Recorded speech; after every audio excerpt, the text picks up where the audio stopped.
Welcome to the Alive Loren Podcast, in the place of celebrating juicy, soulful, whole-bodied living and being with everything that is life exactly as it is, and with so much more of a spirit of wonder and lightheartedness and kind of a gamification of life, just really stepping into seeing life more from that game side of things. And talking about the game side of things, gosh, I've got 26% left on my phone, so let's hope that we make it to the end together. No, we will. So I've mentioned Laura Markham, Calm Parenting, Happy Kids, and my sibling book that I'm reading of hers. So it's just been so lovely. There's been this theme recently of, like she's talking about how kids have this uncanny ability to really push buttons. And just this idea that, something beautiful that Mickey mentions, Mickey Singer as well, that if you have an infected area, say for example, you've got a splinter or an insect bite or something that has gotten a little bit infected, then everything around that area is really, really painful. And if somebody bumps you in or on that area, it's bloody sore.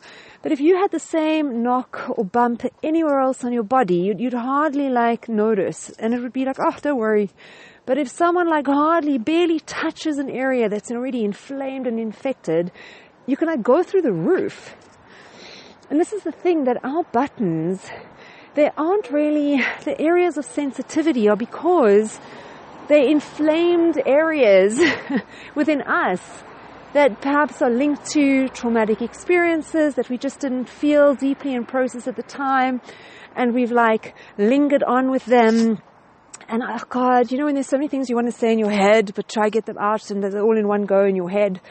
Well, that's kind of where I'm at right now, because on the one hand, it's by the time something escalates to the point that someone explodes, and I'm not excusing really aggressive, violent, inappropriate behavior. All I'm saying is that if you have a pressure cooker and you don't release the pressure at the right appropriate times as it's building up, and it gets left and left and left to the point that that thing ultimately is so pressurized that it explodes, and there is just whatever. Say, for example, there was a tomato soup, and there's just this tomato soup all over every nook and cranny and wall. It's exploded and splattered everywhere.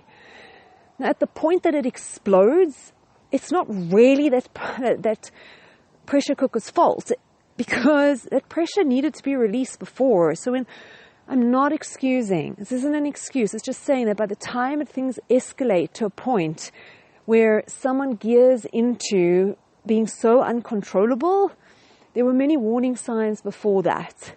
And when Laura Markham talks about becoming aware, become aware of when you're getting off center. And this is with all of us in all of our interactions.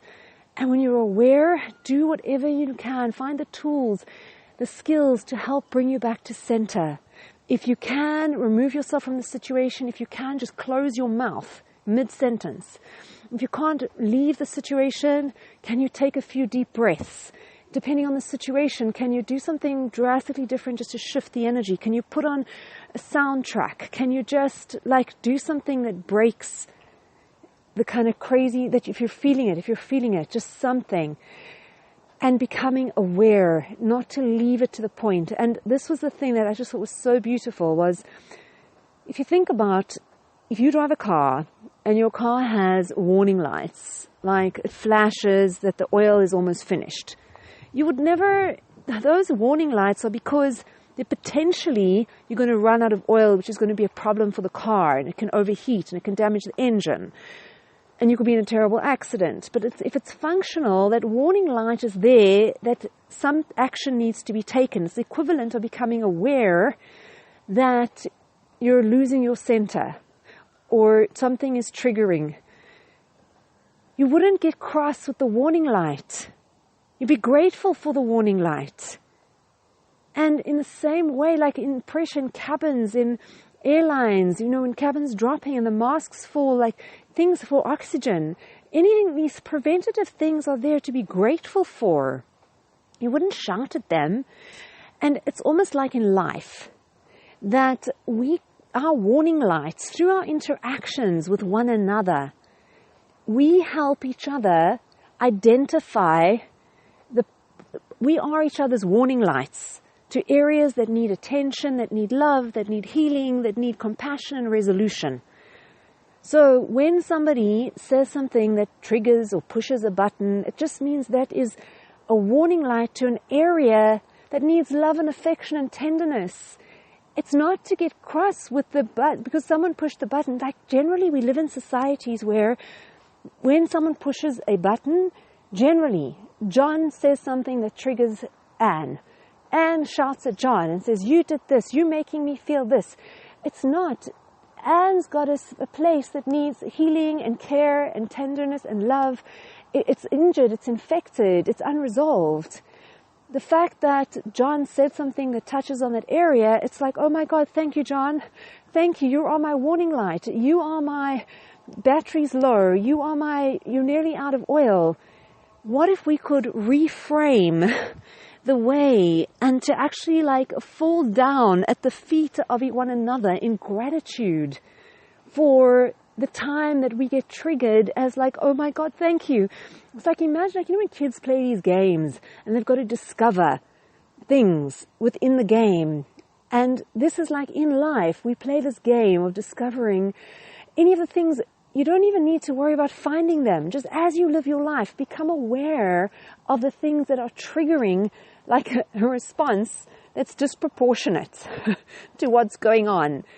And what's so magical and what I love with Mickey's approach is it's not even about, you don't need to delve in with therapies to understand what caused it or why or whatever.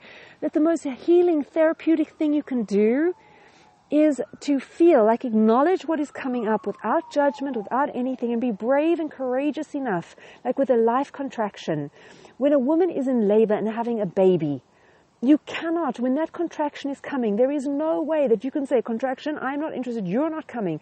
That full force of energy, of contraction, of intense pain, constriction, whatever it is, it's coming. So the best you can do is breathe and relax. Breathe and relax. It's not easy. No one's saying it's easy. But the best way through it is that. The problem is when a woman's in labor, she cannot stop this contraction. They're coming. You're either going to fight them and it's going to be really hard and resistant, or you're going to learn to breathe and relax as best as you can until it passes. So when we notice ourselves being triggered, we have the choice there. The problem is we can resist and push back and be reactive to the person, or reactive to ourselves, passively aggressively, outwardly aggressively, instead of just breathing and relaxing, welcoming the intensity of what's coming up, even though it's not easy, even though it's intense, even though it's everything, but do the best you can to breathe and relax, because that is that pressure cooker. That's some pressure that is built up. You don't even need to know where or why for. But if we can do our best to breathe and relax through it and just feel it, move through it, scream through it, draw through it, whatever you do to express, to help it avenue out, it's just birthing. It doesn't matter where it's from. At the point where a woman's having a baby and those contractions are coming, you don't need to know where the baby came from, how it was formed, the whole process. Just in the moment, all you need to do is you're pushing to deliver this baby. So in those moments, they're just contractions of life wanting to birth through us. Things that we've experienced that just want to exit. They just want an opportunity to flow so that they're not blocked. So there aren't these blockages. So yes, we did make it through together, precious heart. And I thought that was so stunning and so amazing. If we can totally reframe. So here is to reframing, to actually be so grateful to one another as each other's flashlights, warning lights, pointing to the areas that need healing, that need love, that need affection, and not getting caught up and angry, but actually to be so grateful for, just knowing this is where the attention and love and affection needs to be. I hope this makes sense and lands. It's been a really sort of powerful insight for me.